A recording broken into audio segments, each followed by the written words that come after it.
$25 million to his accountant, $10 million to the children of a Norwegian diplomat, and $10 million to Ghislaine Maxwell, and $50 million to Caribbean islands, a Manhattan townhouse, a Paris apartment, a Palm Beach mansion, a New Mexico ranch, a 33-carat diamond ring, and 48 loose diamonds to his last girlfriend.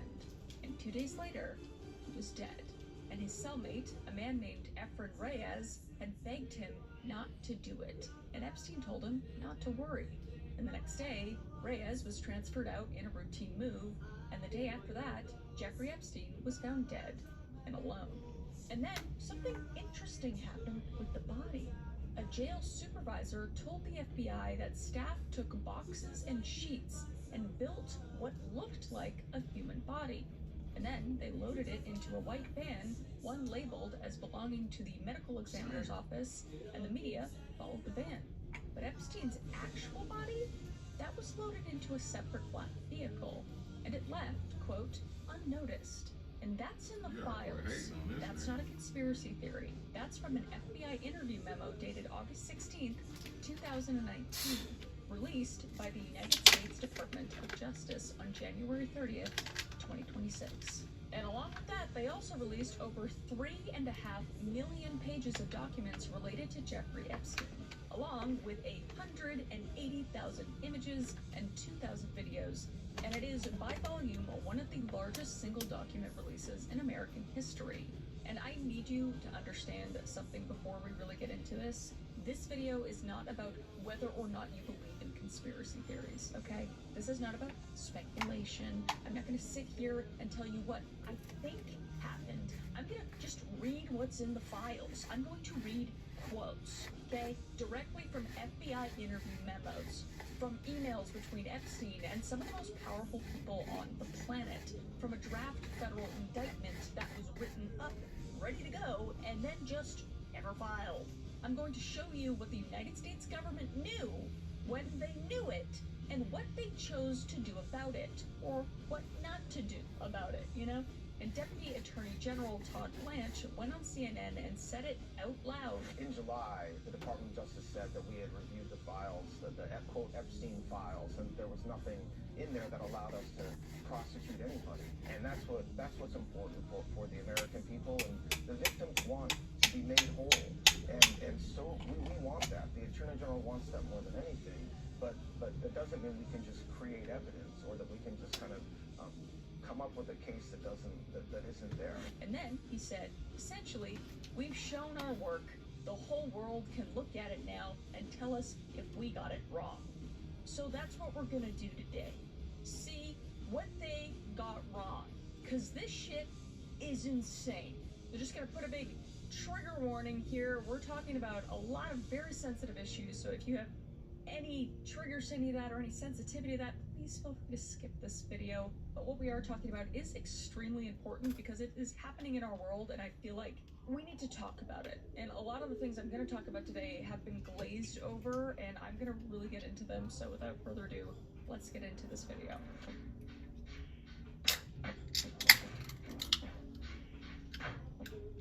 But before we talk about the names, and we're gonna get to the names, okay? You need to understand what Jeffrey Epstein actually built. And if you want to get really in-depth with who he was and everything, you can go to my other videos about him, especially my first one. I'm not gonna go into like who he is and how he was built and all that kind of stuff.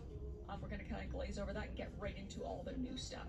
But there is a tendency to talk about this like it was a social scandal, like some rich creep knew some famous people and things just got out of hand, you know? And that framing lets everybody kind of off the hook. I think we're far past that now, but you know, that's kind of how it's been talked about in the past. But this wasn't a social circle. This was an operation. It had infrastructure, it had employees, it had logistics, it had recruitment pipelines. And the United States government had the details in its hands for almost 20 years and did absolutely nothing about them. And buried in the 3.5 million pages is a 56-page draft federal indictment prepared by prosecutors in the Southern District of Florida sometime in the mid-2000s. 60 counts. Not just against Epstein and 3 co-conspirators, described as personal assistants who were, quote, employed by Epstein. and their names are still redacted, even now in 2026. So 3.5 million pages released, and the government still won't tell you who these 3 people are.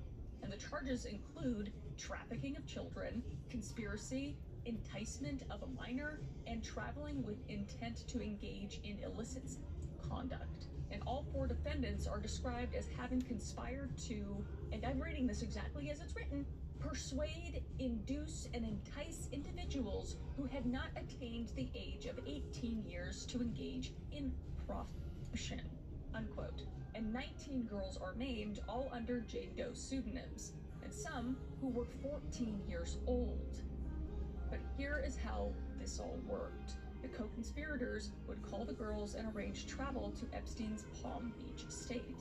Epstein would use them and pay them. And in at least one instance, a girl was also made to perform acts with one of the unnamed co-defendants for Epstein's benefit. And the girls were paid several $100s per visit, and then they were encouraged to recruit their friends. Bring another girl, get another payment, a pyramid scheme for abuse. So it was around $200 for a visit, $200 for a recruit, and when one girl hinted at telling someone, the indictment says Epstein told her that, quote, if she reported to anyone what had occurred, bad things could happen to her, unquote. She was 14 years old, and the indictment was never filed, and a blank space where a grand jury foreperson should have signed. Just disgusting. And why? Why? There's also a separate prosecution memo addressed directly to then U.S. Attorney Alexander Acosta, and it recommended presenting a sealed indictment to a grand jury on May 15, 2007, and arresting Epstein shortly after. And the memo describes Epstein as, direct quote, an extremely high flight risk and, from information we have received, a continued danger to the community based upon his continued enticement of underage girls, unquote. So they weren't describing something that happened once. They were telling their boss, this man is still doing it right now. We need to arrest him. But instead, Acosta cut a deal. And Epstein pleaded guilty to a state charge, not a federal, of soliciting prostitution from someone under 18. So not trafficking, not rape, not conspiracy, soliciting prostitution. As if a 14-year-old girl was a willing participant in a business transaction. Are you even kidding me? So he got his 18 months, served 13, with work release, meaning he could leave jail during the day. And the Department of Justice later reviewed the deal and concluded Acosta had used their exact words, poor judgment, not professional misconduct, poor judgment. And Acosta went on to become Donald Trump's Secretary of Labor. Okay, we're connecting dots here. And he resigned in 2019 when all of this started coming back around. And inside the house among the FBI 302s is a 2007 interview with a household employee at the Palm Beach estate. And his name is redacted, but the agents wrote down everything. And his daily duties included fanning out $100 bills on a table next to Epstein's bed, placing a gun between the mattresses, cleaning up after what Epstein called massages, wiping down vibrators, throwing out tissues, laundering towels, and disposing of condoms. And he told agents that Epstein once had him buy flowers and deliver them to a student at Royal Palm Beach High School to commemorate her performance in a school play. And Epstein directed him to rent a car for the girl, described in FBI notes only as UF, an unidentified female, and he recalled another girl who looked very young. And when the FBI asked him point blank, do you believe some of the girls were under 18, the employee nodded. And the agents noted he was, quote, affirming that, unquote. And the FBI also noted that Epstein enjoyed taking the girls out for ice cream at a local parlor, and that he let some of them even drive his cars. And the employees were even said to take them shopping at local malls. So ice cream, car rides, shopping trips, cash on a nightstand, and a gun between the mattresses, and flowers delivered to a high school. Just textbook grooming, right? Just a predator operating in broad daylight with a full staff. And the FBI had this interview in 2007, okay? 18 years before these files were released. And the Palm Beach Police Department identified 27 girls and women between the ages of 14 and 23 who went to that house for massage services. and they were typically paid $200 per visit, and they were, quote, encouraged to find other girls to bring with them, also for pay. And Ghislaine Maxwell did a video on her as well, didn't just recruit, as we've talked about before. And according to the FBI's 302s, she ran the logistics of the entire operation. And she brought women in under the guise of professional massages or dance sessions, always the entry point. So you think you're getting a legitimate job. And then the massages become something else, as we know. And Maxwell and Epstein arranged domestic and international travel for the victims, and they provided logistical support for passports, and they used modeling agencies as fronts to recruit foreign nationals. And one FBI report describes Maxwell as, quote, dangerous figure who directed victims' clothing and social interactions to suit high-profile men. Can you imagine a woman looking at a child and dressing them up and presenting them to these predators? Like, what? I fucking hate this woman so much. I hate this woman. I hate everybody involved in this, but I don't know. I'm gonna get very bad for this whole video. Hope you know that. And the modeling agent, Jean-Luc Burnell, was identified in the FBI records as an intermediate who recruited young girls through modeling fronts. And Burnell was later arrested in France on charges of minors and trafficking minors for exploitation. And as we've said before, he was found dead in his French jail cell before trial, ruled a you-know-what, just like Epstein. Convenience. But the control didn't stop when the girls got out, because multiple survivors told the FBI that after leaving Epstein's orbit, they were contacted by people claiming to represent his interests, people who pressured them to cooperate with federal investigators. But before we get into who these girls were seeing or who they were forced to see, I want you to hear what this looked like for the girls inside this machine. And the first was a 2021 FBI interview. And a woman told agents she met Epstein when she was around 14. And she confided in him that her childhood had been, her word, shitty. And she told him she had been molested as a child. And Epstein told her he was sorry about that, and then he started having her come to his house for massages, and she described them as uncomfortable, because both of them were undressed, and he touched her in ways she didn't want to be touched. And she tried to stop him. And the FBI notes say she, quote, felt degraded when she went to Epstein's home and felt taken advantage of. But she also said she felt happy because she had a bunch of money, unquote. She was 14, and she'd already been abused once, and she told a grown man about this abuse, and then he just took advantage of her vulnerability, and then got paid. Like, what's a 14-year-old supposed to think? And the second was a woman who was approached outside of a New York dance studio at 17 years old, and she thought she was being offered dance-based fitness sessions for a wealthy client. And the sessions became massages, of course, and the massages became sex encounters. And it just continued for years, and Epstein paid her, tried to control her career, and encouraged her to bring in her new friends. And both women described the same system, the same gradual escalation, the same isolation, the same financial control, the same machine. So that is, in all, what we have. Emails, FBI interviews, a draft indictment that was ready to go, and employee testimony about the gun and the cash and the vibrators and the ice cream and the flowers sent to the high school. Just a mechanized system of abuse with employees, logistics, and recruitment pipeline that treated teenage girls like a renewable resource. And zero new prosecutions. Sorry, quick pause. I look different right now. I'm recording this on a different day. I might look different in different parts of this video just because more information came up and I researched a little more and wanted to add it to the video, so if you see me in a different outfit, that's why. But let's get back into it. So then we have and among the files is a 32-page journal kept by one of Epstein's victims, and she was 16 or 17 years old, and her attorney submitted it to the Department of Justice as evidence. And every page is stamped confidential in attorney's eyes only. And the entries describe a girl living under total control. Everything in her life, where she lived, where she went to school, what she did, was dictated by Epstein. But what the diary documents goes beyond control, and it documents something much, much worse.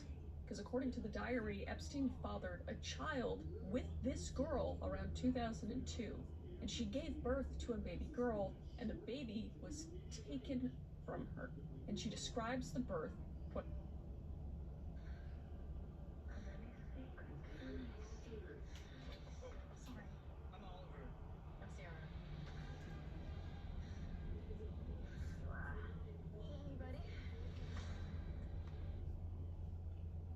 quote, "A shot and those rod-like things had a hook and so much pain, Ghislaine said, to push all the pain away." And she also writes, quote, "I saw beautiful fingers, this tiny head and body in the doctor's hands. It reached its tiny arm and had a tiny foot." And then she was given 10 to 15 minutes to hold and feed her daughter before they took her.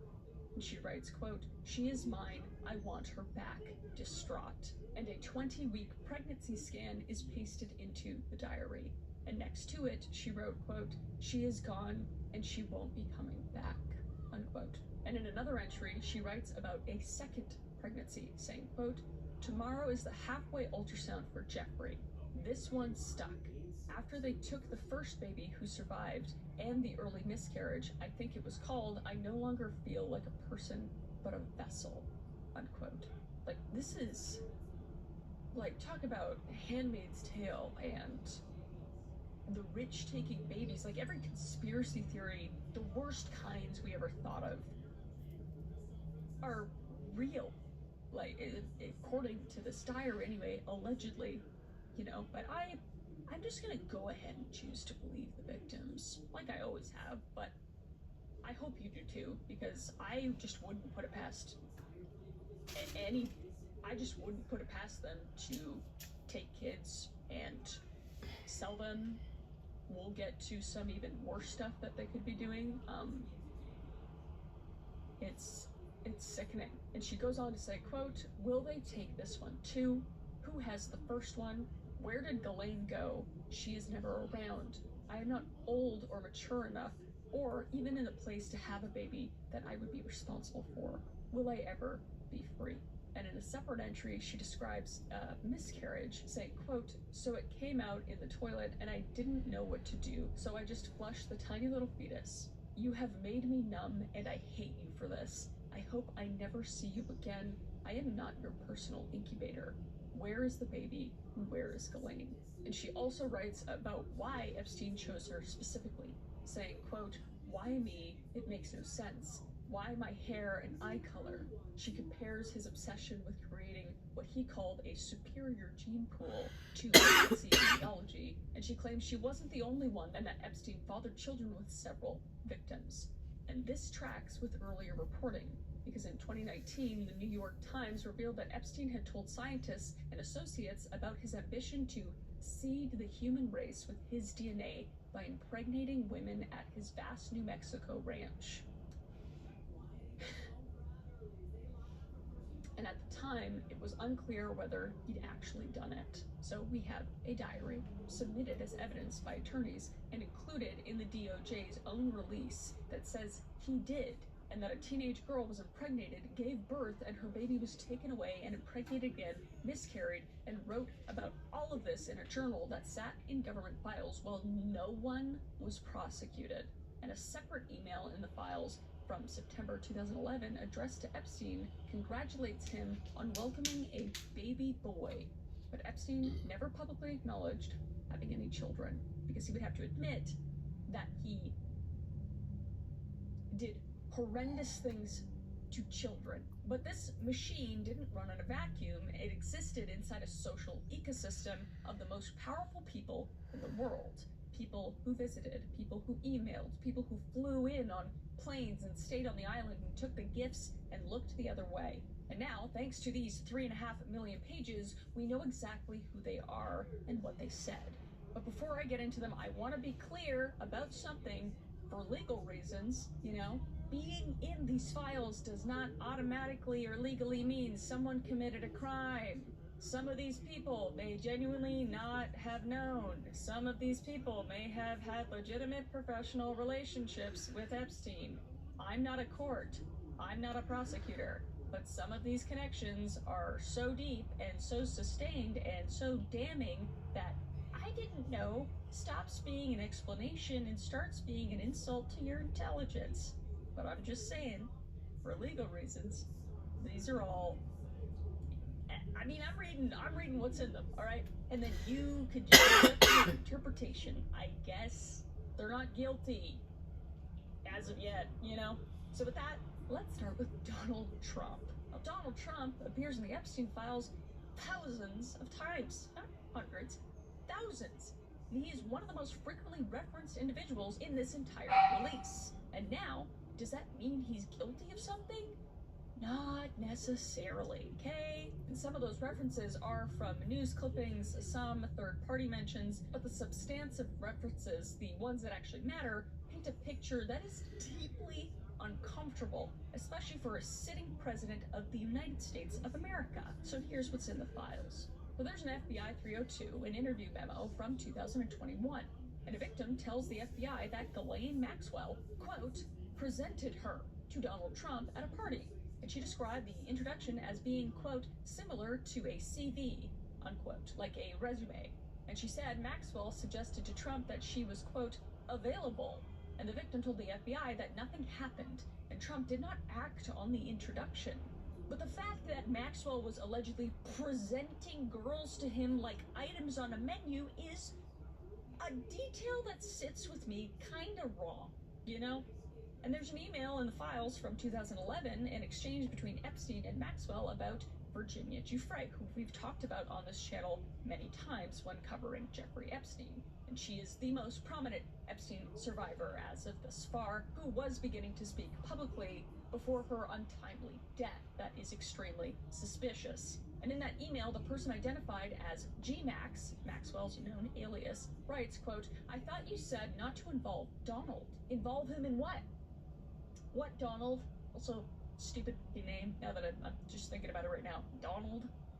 No, sorry if your name's Donald, but involved in a conversation, in a legal strategy, in something else entirely. The email doesn't say, but the sentence exists, and it's in the files. And Epstein's house manager testified that Maxwell approached a girl at Mar-a-Lago, Trump's own property, for recruitment purposes. And the files also contain an FBI spreadsheet from August 2025 that compiled 12 or more unverified allegations about Trump, drawn from tips submitted to the Bureau. And these include allegations about so-called calendar girl auctions and a golf course trafficking ring. And I want to stress, these are unverified FBI tips. I'm not saying they're verified. Just gotta cover my tracks. The FBI itself noted they were unverified, but they were compiled and they were in the files. And there's also a 1994 civil lawsuit from a Jane Doe alleging that Trump asked her at an Epstein party when she was 13 years old. And I did cover this in my last video. And the case was filed, withdrawn, refiled, and ultimately dropped before trial. And Trump has denied all allegations related to Epstein as a whole, as we know. But here's the thing, you can look at all of that and say, well, you know, nothing was proven, and that is true, you know, that's true. But the reason nothing was proven is that nobody tried to prove it. And that's kind of the whole point, you know? And that brings me to Bill Clinton, another president. What the f is wrong with this country? But he appears in the files in connection with at least 16 flights on Epstein's private plane. 16 that are documented, by the way. In a 2016 deposition, when Epstein was asked questions about Clinton, he invoked the Fifth Amendment to every single question, which is his right to not comment on it. And there's an email from October of 2009 where socialite Peggy Sigal writes that Bill Clinton and Jeff Bezos were there at a party hosted by Ghislaine Maxwell. And the files show an ongoing social relationship between the Clinton orbit and Epstein's world that persisted well beyond what was publicly acknowledged. And in January of 2026, the U.S. House of Representatives held Bill and Hillary Clinton in contempt for failing to comply with subpoenas related to the Epstein investigation. And depositions were scheduled for late February 2026, and as of the time I am reading this, those depositions have not yet taken place, and Clinton has denied any knowledge of Epstein's crimes. You're lying, in my opinion, okay, in my opinion. And now the next name is a name that a lot of people outside the UK might not know, and that is Peter Mandelson. Probably saying that wrong. I don't really give a... He's a former Secretary of State for Northern Ireland, a former European Commissioner, one of the architects of Tony Blair's New Labour movement, and one of the most powerful political operatives in modern British history. But Peter appears in the Epstein files more than 5,000 times. 5,000. And Epstein's 2003 birthday book lists Mandelson as, quote, my best pal. I hate that. This man I know is a monster, and I'm allowed to say that. The files contain evidence that Peter leaked UK tax plans to Epstein, so comforting government information shared with the convicted. And Peter's partner received £10,000 from Epstein to fund a osteopathy course. And there's a photo in the files released to the public of Peter posing in what has been described as underwear. And here's what happened after the files dropped. On February 1st, 2026, Peter resigned from the Labour Party. And on February 3rd, he resigned from the House of Lords. And on the same day, February 3rd, the Metropolitan Police in London launched an active criminal investigation into Peter in connection with the Epstein files. And as of right now, Peter is the only person in the world facing a criminal investigation as a direct result of the 2026 document release. The only one. And it gets so much worse because we have Prince Andrew next. And several hundred mentions are in the files, and 3 photographs that are going to haunt the British monarchy for a generation. And in the photos, which were released as part of the document dump, Andrew is seen kneeling on all fours over a woman lying on the floor. And the woman's face is redacted, but Andrew's is not, thankfully. And he's staring directly into the camera, and in one image, he appears to be touching her abdomen, and there are 3 photos in the sequence, all undated. And the emails are worse, because in August of 2010, Epstein emails someone, likely Maxwell, and offers to introduce Andrew to a, quote, 26-year-old Russian. Clever, beautiful, trustworthy. And in September of 2010, Andrew sends a message suggesting a dinner at Buckingham Palace with, quote, lots of privacy. And Epstein responds that they will, quote, need/have private time. But Virginia Giuffre's FBI 302 from 2013 describes how she was recruited from Mar-a-Lago, flown to London, and alleges as with Andrew. And he was stripped of all royal titles and military affiliations in October of 2025. And the UK Prime Minister has publicly urged him to cooperate with investigators. And as of February 2026, he has not done so. And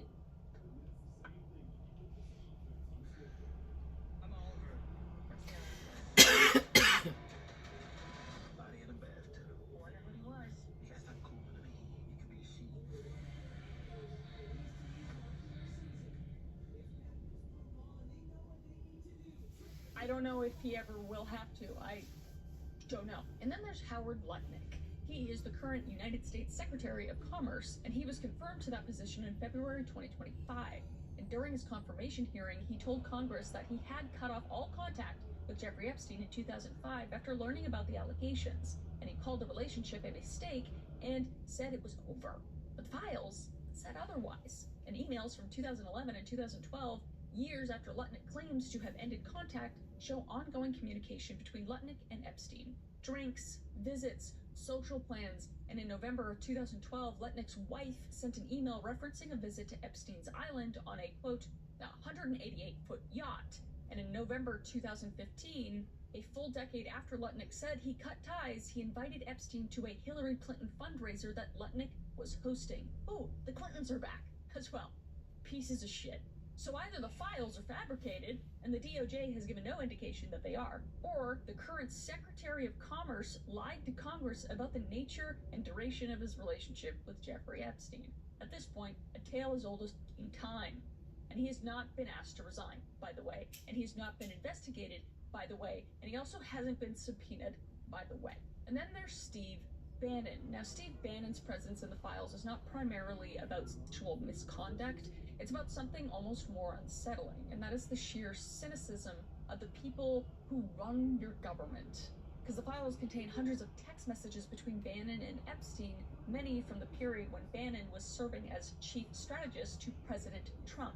And in those texts, Bannon says things about Trump that are illuminating, as he calls Trump, quote unquote, out of gas, and he writes, quote, stable genius bringing himself down, and he brags about manipulating Trump into policy decisions, saying, quote, dude, I just got him to pull the trigger on $400 billion in tariffs on China, unquote. And puppet on his strings. Oh my God. And he texts Epstein that he, quote, can't seem like I'm running Trump's nose in his own incompetence, unquote. And there's also nearly 2 hours of recorded video of Bannon being interviewed by Epstein. And the context and content of the interview haven't been fully described in reporting, but the fact that it exists raises an obvious question. Why was Steve Bannon sitting for a 2-hour on-camera interview with Jeffrey Epstein? And Epstein also gave Bannon a $1,500 Hermes watch as a gift. Just all kinds of blackmail going on. That's what I'm gonna assume. And then there's Larry Summers, former Secretary of the Treasury, and former president of Harvard University. Yeah, and former board member of OpenAI. And one of the most influential economists of the last 30 years. And in May 2017, Summers emailed Epstein about Donald Trump and asked, quote, how guilty is Donald? And Epstein responded, your world does not understand how dumb he really is, unquote. This man runs the country. Okay. And in July of 2017, Summers wrote to Epstein, quote, I think your friend is mentally ill, unquote. And these are private conversations between 2 men about a sitting president. And so that alone is very notable, but the deeper issue is the relationship itself, because Summers maintained contact with Epstein well after his 2008 conviction, and well after it was publicly known what Epstein had done. And since the files were released, Summers has taken a leave of absence from Harvard and stepped down from the OpenAI board. But no investigation, no subpoenas, no arrest, nothing. And then we have Crown Princess Mette Marit of Norway, who is one of the biggest royals in this list. And the files contain more than 1,000 mentions of Mette Marit. I'm not saying that right, I don't care. More than 100 emails exchanged between her and Epstein between 2011 and 2014, and she called him, quote unquote, sweetheart and soft-hearted, and you tickle my brain. This was after the allegations already came out about him, by the way. And Epstein responded to her, calling her, quote, twisted with a winky face, not a typical royalty, unquote. And in one exchange, Epstein wrote, quote, Paris good for adultery, Scandis better wife material, unquote. And in another, he asked about, quote, 2 naked women carrying surfboard for my 15-year-old son's wallpaper, unquote. Ew. So the Crown Princess of Norway was in regular communication with a convicted offender who was making comments about naked women in the context of her 15-year-old son. And that communication continued for years. And the files also show that she stayed for 4 days at Epstein's Palm Beach estate in 2013. The same house where the FBI documented the messages, the vibrators, the $100 bills on the nightstands, etc. And the house the victims called the Villa. And she stayed there for 4 days. And since the files dropped, she has issued a public apology. Oh, that makes up for it. And there are growing calls in Norway for her to renounce her right to become queen, and the Norwegian public is not satisfied. And now I want to spend a moment on Kathy Rumler, because she's not a household name by any means, but her story captures something about how Epstein operated within elite circles. So Rumler was the White House counsel under President Obama, and she later became the chief legal officer at Goldman Sachs. And she is one of the most connected legal minds in Washington. So in December of 2015, she emailed Epstein and called him, quote, wonderful Jeffrey, I adore him, and said having Epstein in her life was like having another older brother. And the files show that Epstein booked and paid for a first-class trip to Europe for her. And in October 2014, when she was considering whether to accept a nomination for U.S. Attorney General, she sent Epstein a draft of her statement declining the position and asked for his, quote, thoughts. And she sent a draft statement about the Attorney General nomination to Jeffrey Epstein for review. But here's the kicker. Epstein's estate was asserted attorney-client privilege over hundreds of their emails, meaning they claim Rumler was acting as Epstein's lawyer during at least some of this correspondence, which, if true, means the former White House counsel and future Goldman Sachs chief legal officer was providing legal services to a convicted child offender and trafficker, while publicly maintaining no meaningful relationship with him, quote unquote. That's disturbing. But all of these people are the same thing. They have ongoing, long relationships, year-long relationships with this man. It's not like a quick little encounter. That's why I'm going over these specific people, because it's not just you a planting the one-off. seed. It is years of evidence. And most of them are still in power and have had no repercussions as of right now. But we haven't even gotten to the billionaires, so let's get into that, starting with numero uno, Elon Musk. Because this one is a masterclass in getting caught in a lie. So in September of 2025, months before the big document release, Elon Musk posted on X, his platform, the following statement, quote, "Epstein tried to get me to go to his island, and I refused," all caps, refused, definitive, end of story. Nice, Elon. But here's what the emails have to say. Because on November 25th, 2012, Epstein emails Musk and asks how many people he'll be bringing for, quote, the heli to island. That's the helicopter to Little St. James, Epstein's private island. And Musk responds, quote, "Probably just Tallulah and me." Tallulah Riley, which was his wife at the time. And then Musk asks a follow-up question, and I need you to hear this one clearly. Quote, "What day/night will be the wildest party on your island?" Unquote. That's a direct quote from Elon Musk to Jeffrey Epstein about his island in 2012. And on Christmas Day of the same year, Musk emails again. And he writes, he's been, quote, "working to the edge of his sanity this year, and so once my kids head home after Christmas, I really want to hit the party scene in St. Bart's or elsewhere and let loose," unquote. And he adds that a peaceful island experience is, quote, "the opposite of what I'm looking for," unquote. Guy wants to get wild. I can't even imagine what he wants to do. That's all alleged and up in the air. But in December of 2013, another email comes up and Musk writes, quote, "Will be in the BVI St. Bart's area over the holidays. Is there a good time to visit?" unquote. And Epstein replies, quote, "Always space for you," unquote. And then the follow-up, quote, "I will come and get you," unquote. So, did Musk actually go to the island? The files don't confirm it definitively. But the emails confirm, beyond any reasonable doubt, that Musk was not only invited, he was actively trying to coordinate a visit to the wildest party of the year. I can't.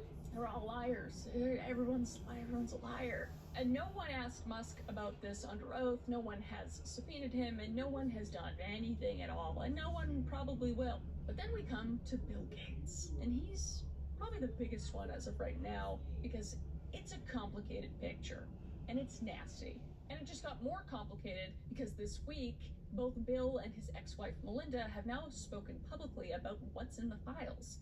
And what they're saying paints very different pictures. And I'm just going to say, I believe his wife. I believe his ex-wife. But let me start with what's in the documents. So in Epstein's email account, there are draft messages from July 2013, unsent, written by Epstein to himself. And that read like a man documenting leverage, blackmail, if you will, even though the FBI won't acknowledge that, because I don't know. But one is styled as a resignation letter from the Gates Foundation, and the other is addressed to Dear Bill, and both are full of typos, stream of consciousness, and it's very just raw. And the content is explosive, because Epstein claims that in his role as Gates, his words, right hand, he had been asked to do things ranging from the morally inappropriate to the ethically unsound. And he gets very specific, and he writes about, quote, helping Bill to get drugs in order to deal with consequences of sex with Russian girls, unquote. Girls, not women. Girls. And about, quote, facilitating his illicit trysts with married women, unquote. And about being asked to provide Adderall. And then there's this line. Epstein writes, quote, to add insult to injury, you then implore me to please delete the emails regarding your STD, the request that I provide you antibiotics that you can surreptitiously give to Melinda, and the description of your penis, unquote. So just let that sink in.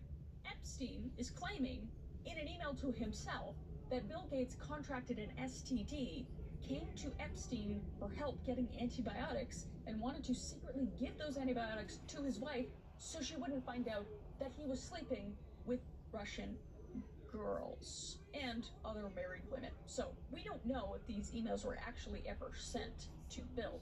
That is unclear. They were drafts sent from Epstein's account back to his own account. So the question is if these are true. And two people just answered it differently. So on February 4th, Bill Gates broke his silence, and in an interview with 9 News Australia, he said, quote, apparently Jeffrey wrote an email to himself. That email was never sent. The email is false. And he said, I don't know what his thinking was there. Was he trying to attack me in some way? And then, every minute I spent with him, I regret, and I apologize that I did that, unquote. I don't believe you. Yeah, I don't believe you. And he said he met Epstein in 2011, had dinners with him over 3 years to discuss getting rich people to donate to global health, and called it a dead end. And he said those exact words. And he said, quote, I never went to the island. I never met any women, unquote. And he called himself foolish and said he was one of many people who regret ever knowing him. So that's his story, that the emails are false, and Epstein was a liar, and it was all about philanthropy, dinners, end of story. But the day before Gates went on Australian television, his ex-wife went on NPR, and she told a very different story. And Melinda French Gates sat down with NPR's Wild Card podcast and said her reaction to seeing Bill's name in the files was one of, quote, sad. Just unbelievable sadness. And she said the details, quote, bring back memories of some very, very painful times in my marriage, unquote. And I am so happy to be away from... I'm Oliver. I'm Ciara. Body in a bathtub. Wonder who he was. You gotta stop calling it a he. It could be a she.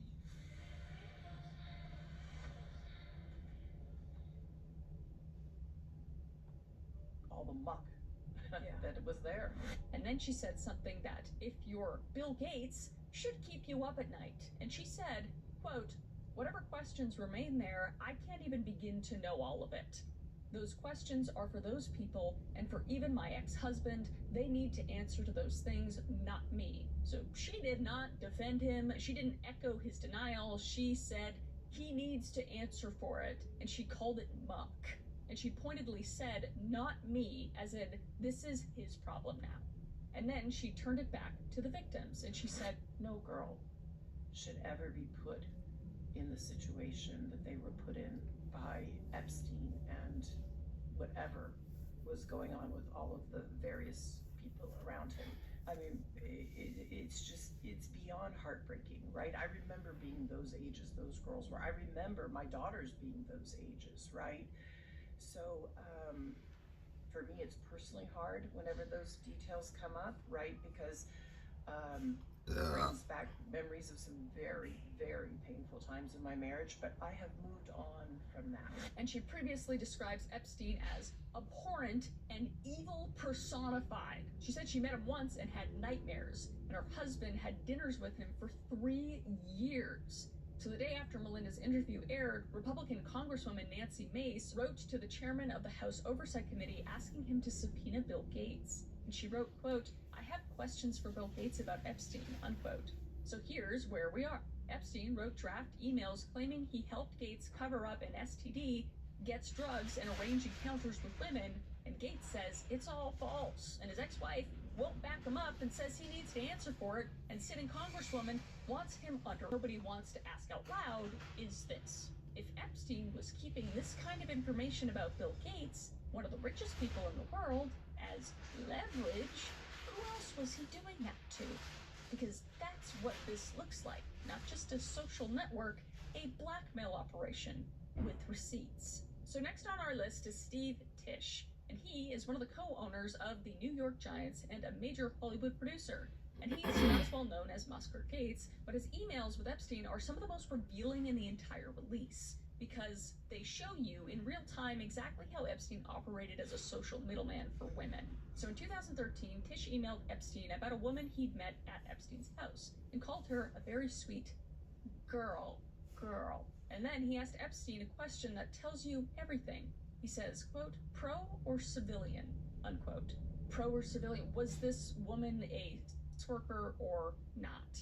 That's the question you ask about someone you met at Jeffrey Epstein's house, just casually over email. Then Epstein described the woman as, quote, civilian but Russian and rarely tells the full truth, but fun, unquote. What does that mean? And in another exchange from June 2013, Epstein emails Tisch saying, quote, you should be in New York this week, have new present, unquote. And Tisch asks, is my present in NYC, and Epstein later describes the woman he's going to introduce to Tish to as, quote, Tahitian, speaks mostly French, exotic, unquote. And Tish asks if she's a working girl, and Epstein responds, never. Just gives me all kinds of ick. So he's describing women like items on a menu, and Tish is asking about the pricing, and Tish's public response was, quote, we had a brief association where we exchanged emails about adult women, unquote. And he says he never took Epstein up on any invitations and never went to the island, so maybe that is true. But the emails are right there, and the language in them is the language of a man who understood exactly what Epstein was offering and was comfortable enough to ask clarifying questions. And next up, we have Sir Richard Branson, the founder of Virgin Group, billionaire, philanthropist, and owner of his own Caribbean island. So in 2013, Branson emailed Epstein an invitation to visit his island and wrote, quote, anytime you're in the area, would love to see you, as long as you bring your harem. And for those of you who don't know, I had to look it up personally. A harem is a domestic space that is reserved for the women of the house in a Muslim family. And like the slang version is a group of women associated with one man, often humorously or facetiously, a significant group of people surrounding someone or a specific anime or manga genre where a protagonist is pursued by multiple love interests. So whatever way you're looking at it, it's a group of women, essentially. So he said this to a then convicted offender in 2013, 5 years after Epstein's first conviction. And Branson wasn't just socializing, he was advising. And in a separate exchange, Branson counseled Epstein on how to rehabilitate his public image. And his suggestion was to get Bill Gates to go on record saying Epstein had been a brilliant advisor and had more than learned your lesson and have done nothing that is against the law since. So all of these are just all evil people just trying to figure out, oh, what can we do? What can we do to make it seem like we're not evil pieces of demon shit? But Virgin Group put out a statement saying that the word harem referred to 3 adult women from Epstein's team, and that Branson was just repeating a term Epstein had used. Okay, sure, all right, whatever helps you sleep at night. And they also said Branson eventually declined a charitable donation from Epstein and chose not to meet with him again after his team uncovered serious allegations. Okay, sure. But here's my problem with that. In 2013, when Branson wrote that email, Epstein's serious allegations weren't hidden. They were public, and they had been for years. And Epstein had already been convicted, and he had already served time. So the entire world knew what he was, and Richard Branson was emailing him about harems and offering PR advice. So I see you, Richard. And next up, we have Peter Attia. Now, he's a celebrity longevity doctor, and he's been on every podcast, pretty much. Not mine, though, thank God. And he's a CBS News medical contributor, and he wrote a best-selling book about living longer. And he's got millions of followers who trust him with their health. And his emails with Epstein are something else. Because on February 19th, 2016, late at night, Attia writes to Epstein, and I'm going to read this verbatim as per usual, quote, "Poop is indeed low carb, still awaiting results on gluten content though," unquote.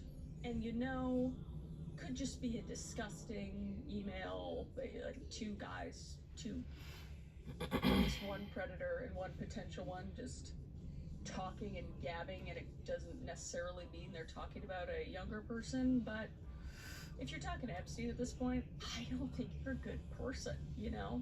Not to mention, this was in 2016 now, so he knows who Jeffrey is and what he does.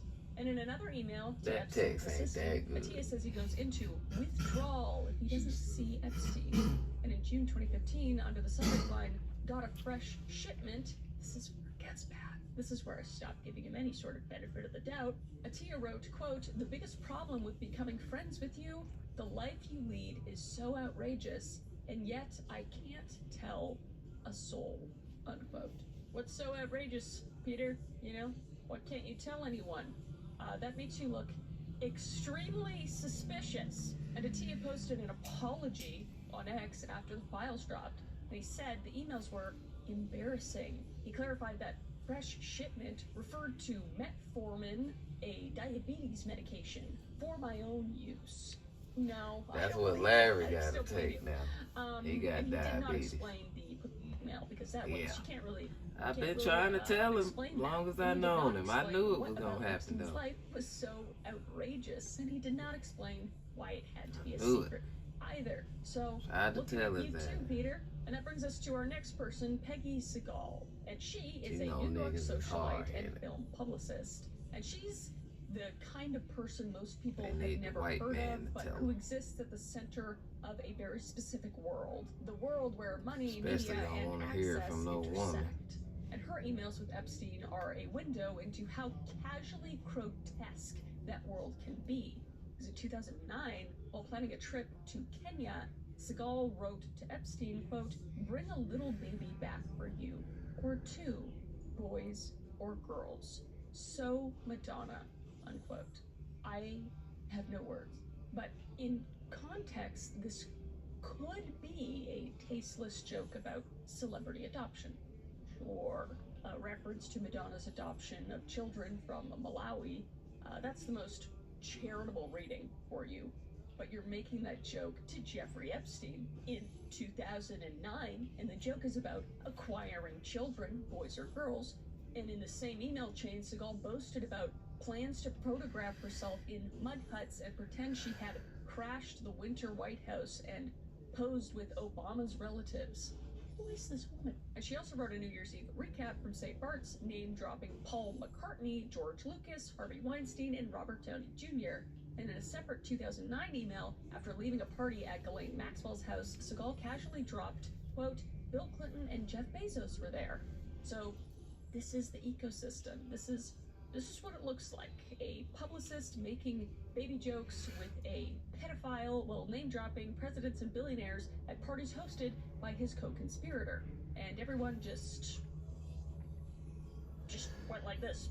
What are you gonna do? So that brings us to our next piece of shit, Woody Allen. Now, Woody Allen appears in the Epstein files more than 7,000 times, and he had over 100 documented meetings with Epstein between 2015 and 2019, and he took at least 9 flights on Epstein's planes. And this is after Epstein's conviction, after the plea deal, after the entire world knew.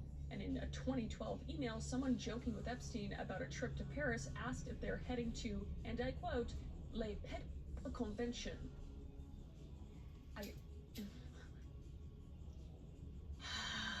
I want to throw up. And Allen's spokesperson had said he never had business meetings with Epstein, and that his wife, Soon Yi, was always present. Soon Yi, by the way, is Woody Allen's adopted daughter, who he allegedly did things to when she was a child, allegedly, and now he's married to her. So I already don't like Woody Allen. Let's just keep that straight. I don't care if, I can't say that anybody's guilty here, but to have around 100 meetings in 5 years is not a casual acquaintance, and you can't convince me otherwise, Woody, you piece of shit. But here's where I want to pause on, because it's not just the names, it's the language in these emails, it's the tone, it's how comfortable these people were. And nobody in these emails sounds shocked, and nobody sounds confused, and nobody writes back and says, "What do you mean by that?" Or, "I don't want any part of this." They write back and ask follow-up questions. They ask if the girl is pro or civilian. They ask about the wildest party. They describe women by nationality and attractiveness like they're ordering off a menu. And they joke about conventions. And they write boys or girls to a offender, a convicted offender, planning a trip to Africa. And the word that keeps coming up over and over in Epstein's own emails, more than 400 times, by the way, is whoops. And someone writes that they're giving Epstein permission to kill someone who lied to them both. And he learns about the alleged allegations of a young woman, and he writes, whoops. And he hears that Mary Kennedy has died, Robert F. Kennedy Jr.'s second wife, who later died by... I'm all over it. FCR. Body in the bathtub. whatever he was. That's not cool to be. It could be a she.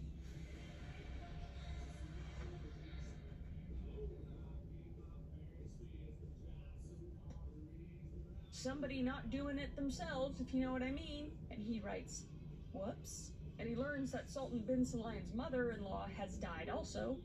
Whoops. 400 times the same word in response to death, violence, and like a man who had been doing terrible things so long that the only emotional register he had left was a smirk. And then there are the emails to the victims themselves, because the files don't just show us how Epstein talked to the powerful, they show us how he talked to girls. And in August 2009, Epstein wrote to a woman, quote, "It would be nice if, when I ask you to rub my head or my feet, you actually did it for more than 10 minutes without thinking about something else," unquote. And in another exchange, he writes, quote, "I loved the torture video," unquote. And he advised a woman to take antibiotics because she'd had many in just a few weeks, unquote.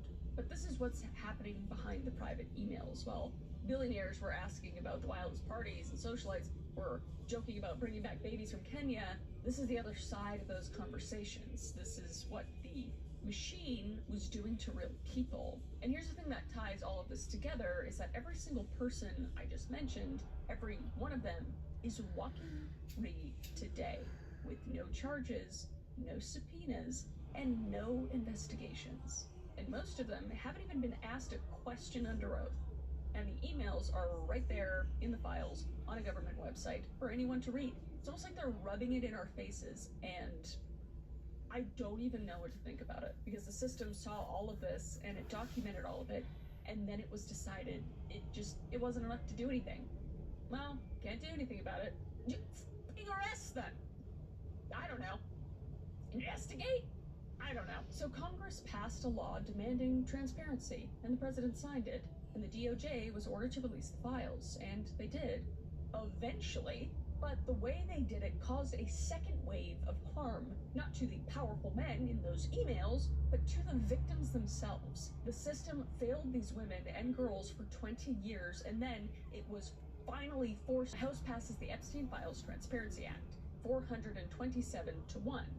No vote. Clay Higgins of Louisiana, I'm staring at you, bombastic side-eye, but the Senate passes it unanimously, and Trump signs it November 19th. And the law gives the DOJ 30 days. So December 19th arrives, and the DOJ puts out a batch. And it's a joke, as we know. Over 500 pages of solid black rectangles, and entire documents unreadable, just by partisan fury, and then it gets absurd.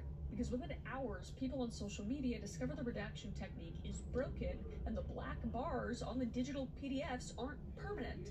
You could copy and paste the hidden text into a Word document and read it.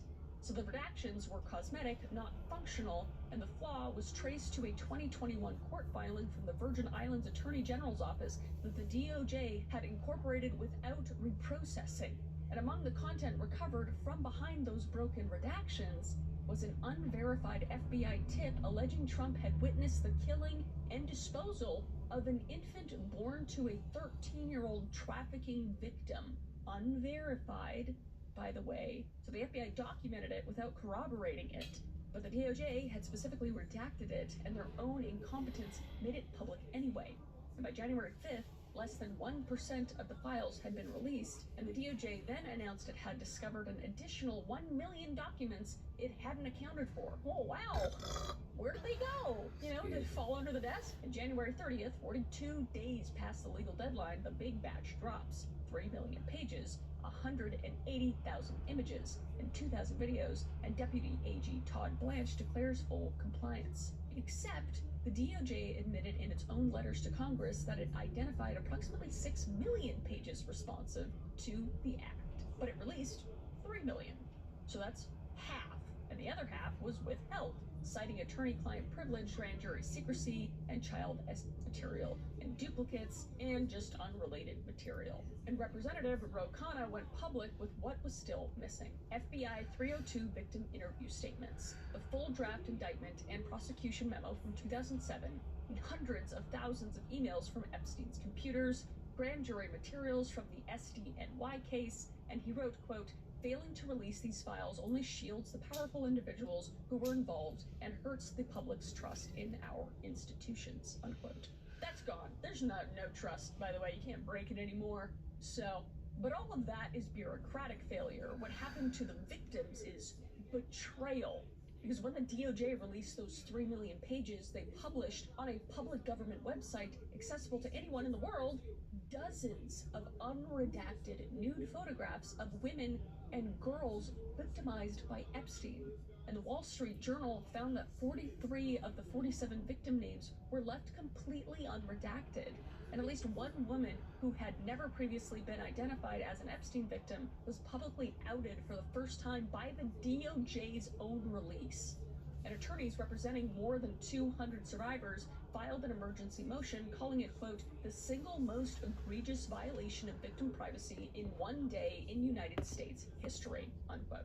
And Con Blanche defended the process, and redaction errors affected about 0.001%.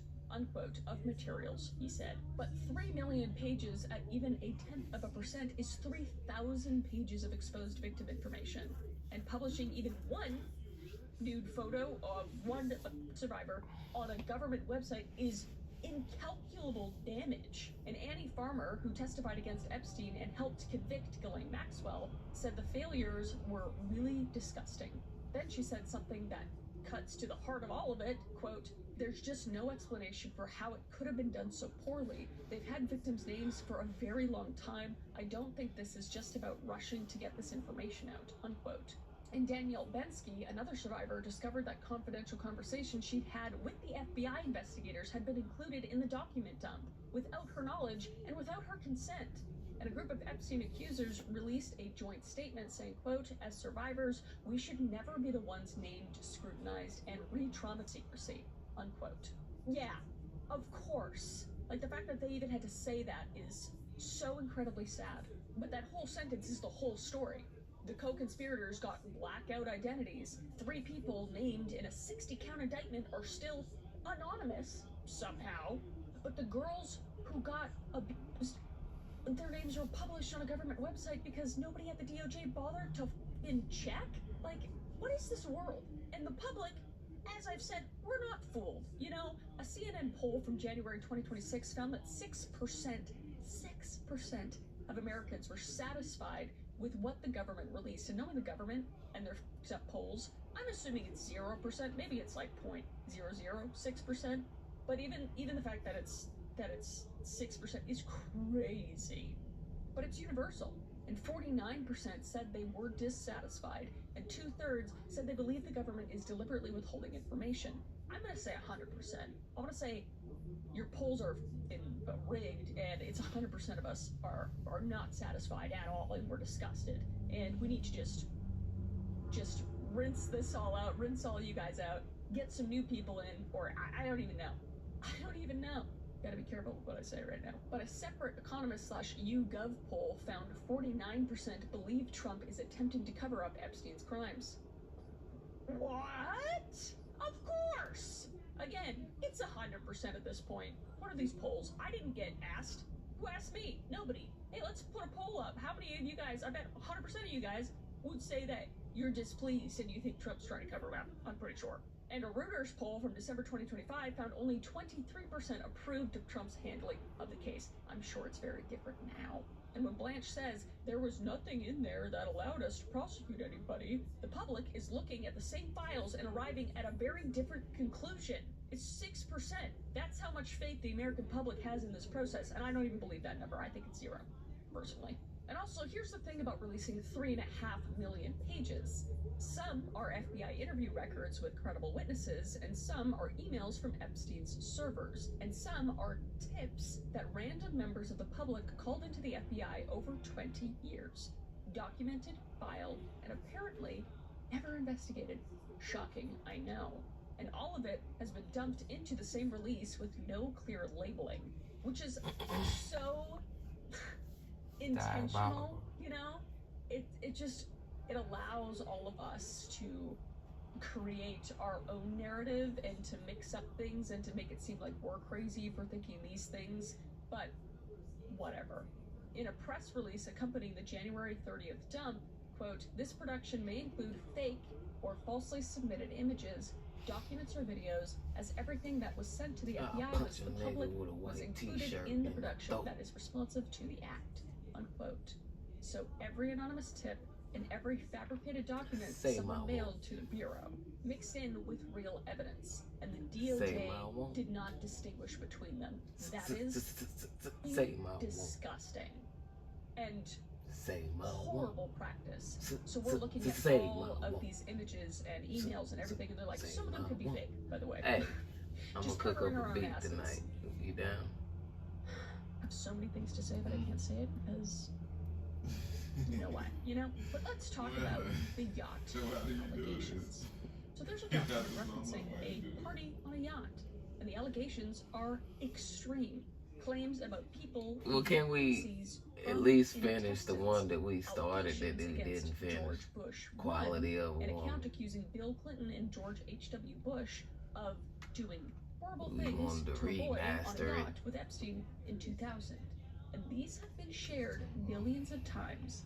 And here's what the Fuck files you, tell man. us about the source. The person described the event as, quote, recovered I'm repressed gonna cook up a memories, beat and unquote, I'm gonna that do surfaced something after on it. beginning therapy Maybe in that'll 2016. inspire you And when you FBI hear me. agents noted that individual was, quote, emotionally unbalanced, though not You intoxicated, ain't shit no unquote. way, for real. And the I don't FBI give a documented the claims and, according to the release, did not expand the investigation. Eating feces out of intestine. And yes, it's an allegation. You It's is, not you just 100%. a Mitch ass nigga. Investigated. But they didn't because they come from a single source whose credibility the FBI itself flagged. So there is a meaningful difference No, I ain't between talking this about him. and the draft indictment, the employee testimony, or the Musk emails. One is verified documentary evidence, and the other is Talking a about tip you. the FBI didn't find credible enough to pursue. But just gonna say it, I just at this point, it's horrible, but I wouldn't be shocked. I'm not shocked at. I don't know. I just fully think these people are You and KK evil. both Like, just fell the fuck the off. epitome of evil. And next we have Gabriela Rico Jimenez. So in 2009, a 21-year-old Mexican model named Gabriela Rico Jimenez You was ain't filmed even, outside the you Fiesta just Inn slid Hotel in off Monterrey, because Mexico. you Physically got it. You just hysterical, don't want to do screaming, it for whatever they ate reason. humans. They smell like human flesh. It ain't about. It's about She because that's what allegedly, we just used to like a do. private party at the hotel. Same According to as, available accounts, she was never you know, seen again. freestyle. And police described Now, it as you a got me mental there. breakdown. But after the Definitely Epstein files freestyle. dropped I in don't January feel 2026, her video went massively viral. For And social sure. media users connected her claims to the release, suggesting the documents contained evidence of cannibalism among global elites. But here is what the reporting actually shows. No substantiated evidence in the official DOJ release directly confirms her claims, and major news organizations like CNN, PBS, BBC, AP have not reported a verified connection between the files and her 2009 incident. And the connection is being made by social media users and not by investigators who Oh, reviewed the documents. shiza. The video is real, and her fear may have been genuine, but sharing unverified claims as fact gives the powerful people in these files an escape hatch, so we need to be careful. Am I saying that they've never done anything like that? I don't know. Again, I don't know what to think anymore, but every time someone posts something unverified as proven, it gives Lutnick and Musk and everyone else a reason to wave their hand and say, see, it's all internet nonsense. But the emails are real, and the indictment is real, and the victim testimony is real, so don't hand these people an out. You know, we can speculate all we want, but don't post things that aren't proven as proven. You know, it could be like, this may have happened, but it really does give them a leg up. It's so wrong. It's so wrong that we have to police ourselves to keep the government in check, you know? And next we have the fake wife and the Mossad email. So some things in the file sound like conspiracy theories, but are actually documented. And in May 2016, a woman named Margarita writes to Epstein asking, quote, do you still need a fake wife, unquote. She's found a Russian woman who is, quote, Jewish and trustworthy, unquote, and looking for a job. And that email is real. And on March 15th, 2018, an email with the subject line, he has passed away, Epstein writes about Ghislaine Maxwell's father, Robert Maxwell, speculating that Robert had threatened Israel's intelligence agency, Mossad, after allegedly working as an informal agent spying on the UK, the US, and the Soviet Union. Robert Maxwell's body was found floating off the Canary Islands in 1991, and his death has been the subject of conspiracy theories for over 30 years. And when the real documents contain emails about fake wives and Mossad threats, the line between conspiracy theory and documented correspondence gets very blurry and just makes me think it's real, you know? But here's what I am genuinely... I'm Oliver. I'm Ciara. Body in a bathtub. Whatever he was. That's not cool to me. It could be a she.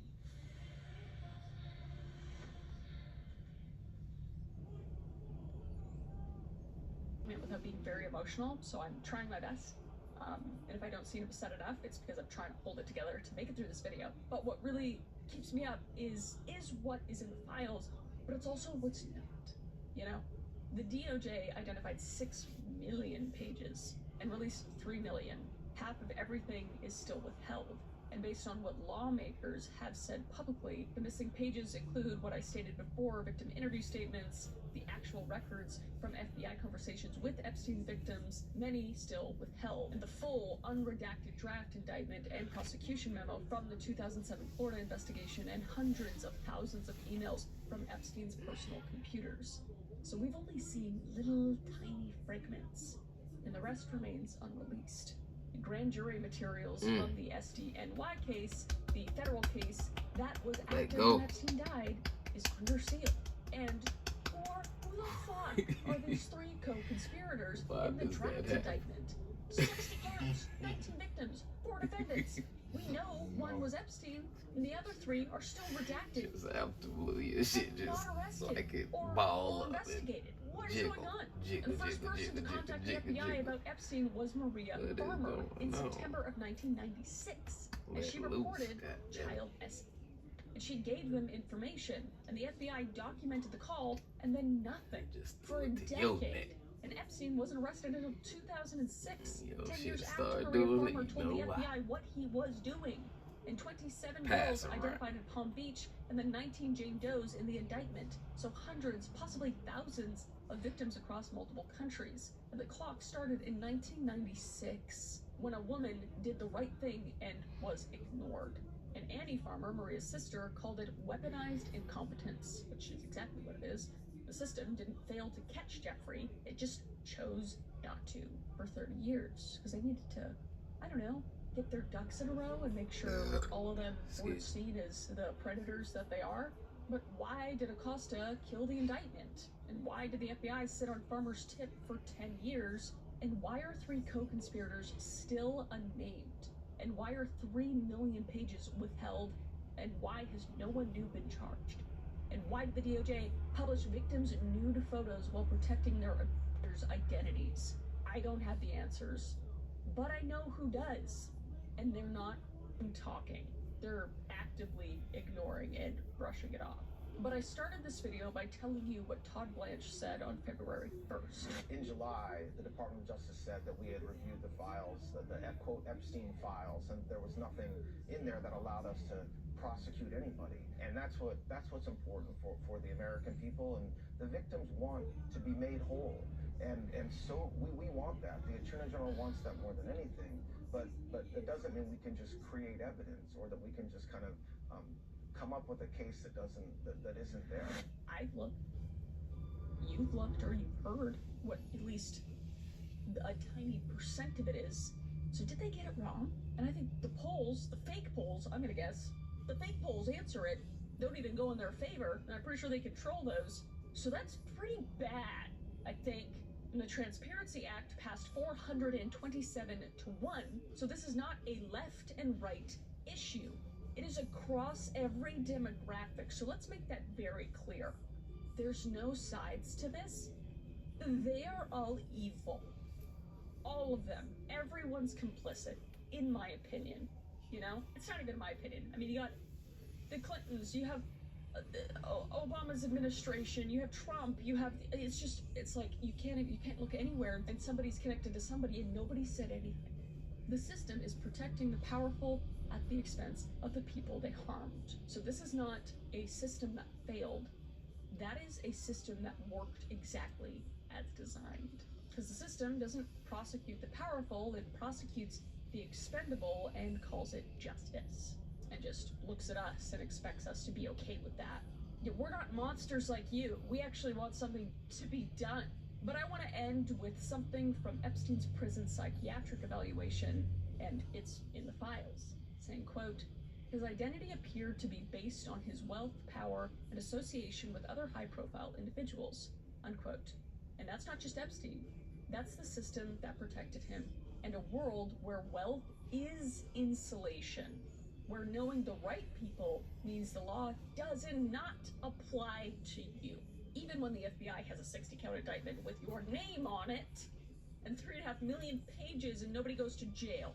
And whether that's enough is up to you. It's up to you, because they're not doing anything about it. And I, like many, many, many other people, are calling them out. So, do something. That's it.